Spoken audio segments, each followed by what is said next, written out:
नमस्कार, अनुश्री स्वादिष्ट किचनमध्ये तुमचं सगळ्यांचं स्वागत आहे। आज आपण बनवणार आहे आंबट बेसन। तर त्यासाठी मी 8 मिरच्या, 6 लसणाच्या पाकळ्या आणि थोडीशी कोथिंबीर घेतलेली आहे। आता आपण याला बारीक कट करून घेऊ। कोथिंबीर, हिरवी मिरची आणि लसूण आपण इथे बारीक कट करून घेतलेला आहे आणि आपण इथे 1 वाटी ताक घेतलेला आहे। आता आपण सगळ्यात अगोदर एक बाउल घेतला आहे। हे 2 चमचे बेसन पीठ घेतलेला आहे आणि एक वाटी भरून मी इथे ताक घेतलेला आहे। तर या बेसन पीठामध्ये मी आता हळद ॲड करते आणि नंतर मॅशरनं हे ताक टाकून मिक्स करून घेते। तर मी इथे अर्धा चमचा हळद टाकणार आहे, पाहू शकता। आणि आता हे 1 वाटी जे ताक घेतलेलं आहे ते मी आता यामध्ये ॲड करत आहे। आता माझ्याजवळ मॅशर आहे, ते या मॅशरनं मी असं मिक्स करून घेते। यामध्ये गोळे राहिले नाही पाहिजे, तर आपण अगोदरच याला छान मिक्स करून घेत आहे।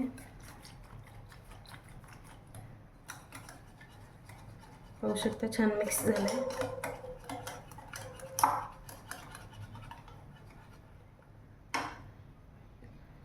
आता मी इथे कढई गरम करायला ठेवलेली आहे, त्यामध्ये आता मी तेल ॲड करते सगळ्यात अगोदर।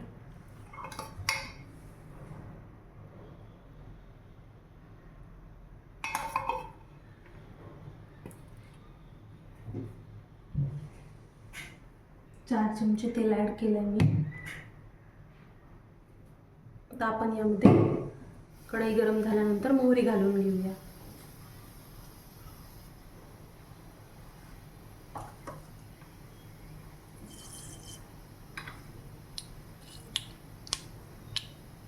एक चमचा मोहरी घातली आहे मी। मोहरी छान फुटल्यानंतर यामध्ये मिरची आणि लसूण ॲड करणार आहे। मोहरी छान फुटली आहे, आता यामध्ये मिरची ॲड करते ही आपण कट केलेली।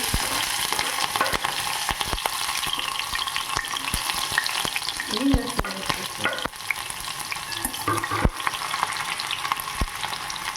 यामध्ये थोडासा जिरा, 1 चम्मच, छोटा चम्मच।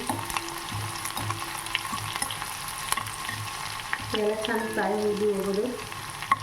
लसूण थोडासा गुलाबी, लालसर गुलाबी असं झाल्यानंतर यामध्ये आपण हे बेसन आणि ताक टाकून जे बनवलं आहे आपण बॅटर, ते आपण यामध्ये ॲड करू।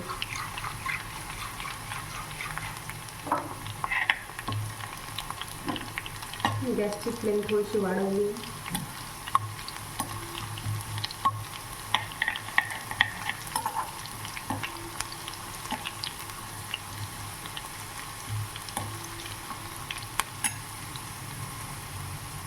लसूण छान फ्राय झालेलं आहे। आता हे बनवलेलं बॅटर आपण यामध्ये ॲड करत आहे।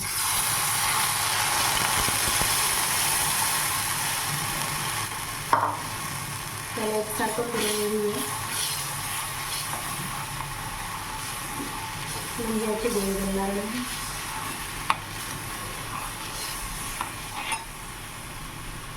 त्यामध्ये मी मीठ ॲड करत आहे, 1 चम्मच मीठ ॲड करत आहे।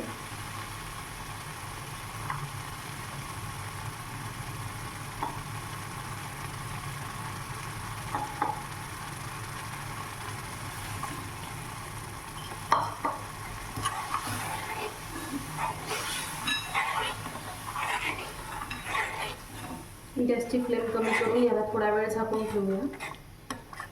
साईडनं असं तेल सुटल्यानंतर आपलं बेसन छान प्रकारे शिजून तयार होईल।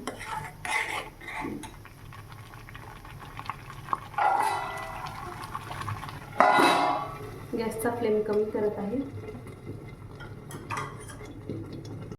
पाहून घेऊ आपण, छान बेसन बनवून तयार आहे।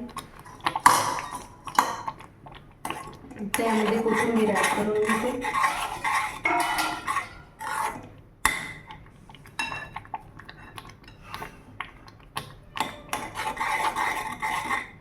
अशाच नवनवीन व्हिडिओच्या रेसिपीसाठी माझ्या चॅनलला लाईक, शेअर आणि सबस्क्राईब करायला विसरू नका। धन्यवाद।